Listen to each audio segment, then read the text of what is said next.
Hello, everyone. Sister Maria was a nun renowned for her devotion. In a small monastery in Italy, she dedicated her life to prayer, service, and the study of the Bible. However, behind her piety, Maria harbored a secret. She felt she had a mission to oppose Islam, a religion she viewed as a threat to her beliefs. This conviction stemmed from her past. As a teenager, Maria lost her father in a conflict in the Middle East, and she blamed Muslims for the tragedy. This trauma led her to silently vow that she would do whatever it took to protect the world from the teachings of Islam. Maria began studying the Quran and Hadith with the intention of uncovering flaws or contradictions in its teachings. She believed that if she could find these weaknesses, she could prove Islam to be a false religion. In her mind, this was a way of serving God. Sister Maria was known as an influential figure. In addition to being a deeply devout nun, she often gave sermons to her church congregation about the importance of faith. However, Sister Maria also held a skeptical view of Islam, which she frequently expressed in her teachings. One afternoon, after finishing a religious lesson for her congregation, Sister Maria walked home through a park. There, she saw a Muslim man wearing a simple white robe and turban, speaking with a few of his friends under a shady tree. Their conversation was clearly about Islam. The man spoke in a gentle yet confident tone, explaining the concept of Tawhid, monotheism, God's mercy, and how Islam teaches peace. Some of the church members passing by stopped to listen. Seeing this, Sister Maria's heart burned. To her, this was an opportunity to publicly prove Islam wrong. Sister Maria approached the Muslim man with confidence. "Sir," she said firmly, "I overheard you speaking about your religion. If you don't mind, let us debate in front of these people. I want to show them the true path." The Muslim man smiled politely. "Of course, sister, but please allow me to introduce myself first. My name is Ahmad, just a humble servant of God. If this discussion is in search of truth, I would gladly engage in it." People began to gather, including some of Sister Maria's church members. With confidence, Maria opened the debate by attacking some of the basic concepts of Islam. However, each time she posed a question or accusation, Ahmad responded calmly, using logic, references from the Quran, and even quotes from the Christian Bible.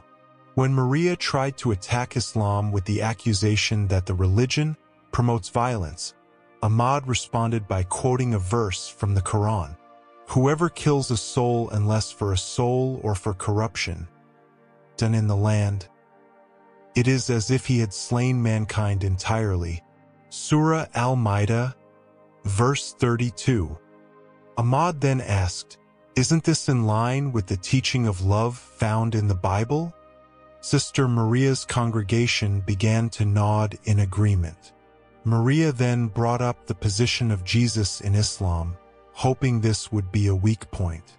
However, Ahmad carefully explained that Islam holds Jesus in great esteem as a major prophet and even mentions Mary, the mother of Jesus, as one of the most virtuous women in history.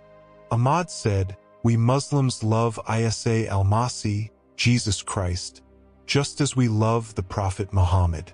Isa is mentioned more than 25 times in the Quran, and the miraculous story of his birth is recorded in it. Does that sound like disrespect toward him?" Ahmad's words struck Maria like lightning. She had never imagined that Islam showed such profound respect for both Jesus and Mary. The debate went on for over an hour. Sister Maria kept trying to present arguments, but each time Ahmad answered calmly and wisely, the congregation grew increasingly impressed. Some of them even began asking Ahmad direct questions about Islam, while Maria could only watch in silence as the man's influence spread. One member of the congregation said, "Sister, everything this man has said makes sense. Why haven't we ever learned about this before?" Another member said enthusiastically, "I want to know more about Islam. Mr. Ahmad, may I learn further from you?" Maria could only look on in shock. Her congregation, which had always been so loyal, began to show a significant interest in Islam. Some of them even expressed a desire to embrace the faith. After the debate ended, Sister Maria went home with a heavy heart. That night, she knelt in prayer, pleading for guidance from God. "Lord, have I been wrong all this time? Why are my people so drawn to what this man said? What is it that you truly want?"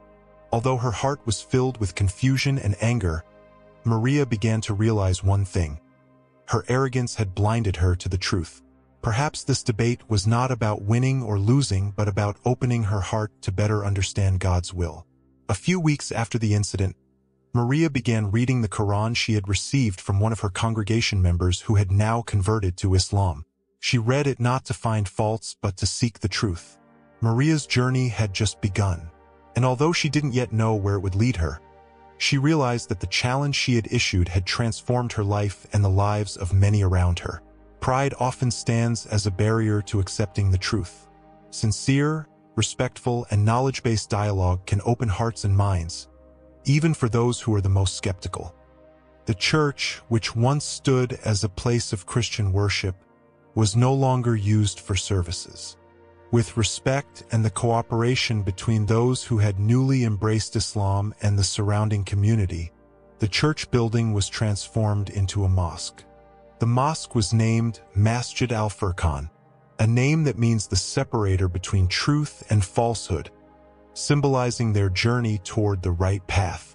The mosque, which was once a church, became a place filled with religious and social activities.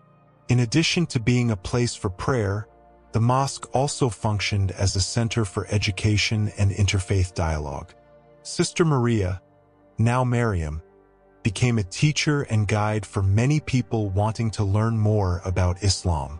Residents, most of whom came from Christian backgrounds and some from other religions, began to visit the mosque, not only to embrace Islam but also to learn about peace, compassion, and how to build a better life through the teachings of Islam. Miriam always remembered the day she first met Ahmad and debated with him. She never imagined that the discussion would change her life forever. Not only her life but the life of her congregation, who ultimately found peace in Islam, a religion they had misunderstood for so long.